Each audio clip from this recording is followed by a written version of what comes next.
Hi everyone. So I had lot of leftover idlis from 2 days ago.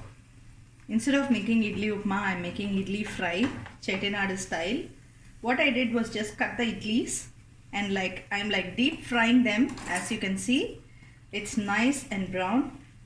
Do not use bhaji flour or anything around the idli. Just fry the idlis alone. So I'm just going to make a nice light evening dinner. I have little oil here and I'm going to use just regular mustard seeds for tempering. My oil is ready. Yes. Usual urad and channa, kadiga, uluthambarappu, kadalaparappu. Regular masala that we use for everyday South Indian cooking. So nicely fried. Now I'm going to add fine chopped onions and green chilies first. I have some more kept in this. So I'm going to add my fine chopped onions.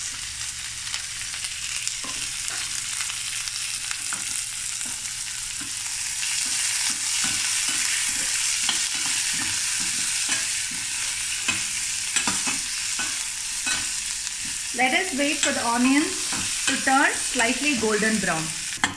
So as you can see, my onions have started to turn golden brown. After this, add the fine chopped tomatoes. I have taken 2 medium-sized onions and 3 medium-sized local tomatoes or natu takkali. So I'm just going to stir fry them. Do not add water. Let the onions and tomatoes be stir fried nicely. When I mean stir fried, you should keep the heat excessively high so that you just get the basic flavor of the vegetables.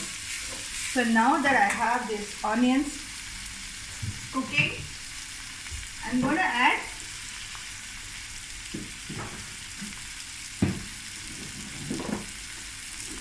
homemade sambar podi. So if you're all home making sambar podi, it is definitely a boon. Nothing like homemade sambar podi. So that already has a lot of spices in it. Just mix it well.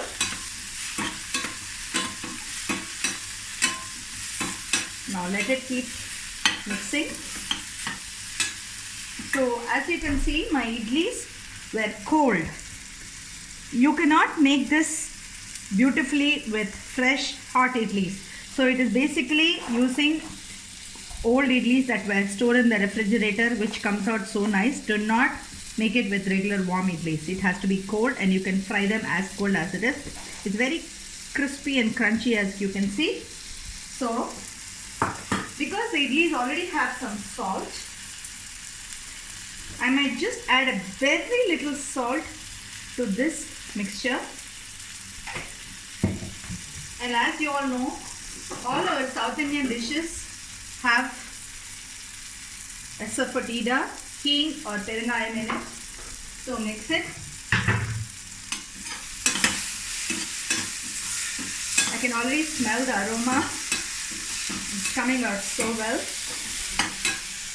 So now before we add the idlis, I'm just going to add a little drop of water to this mixture. Not too much, mind you, very little.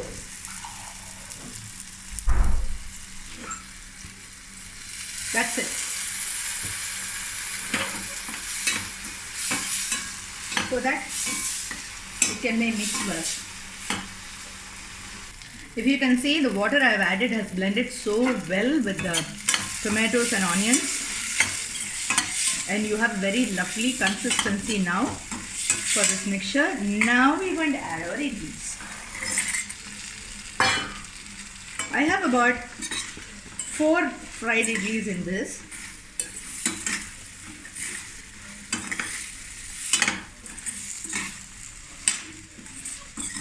Make sure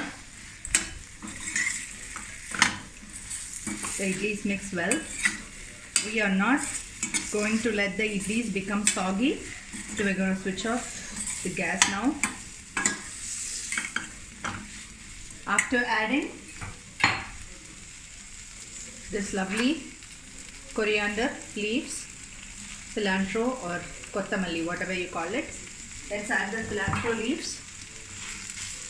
Give it a quick stir.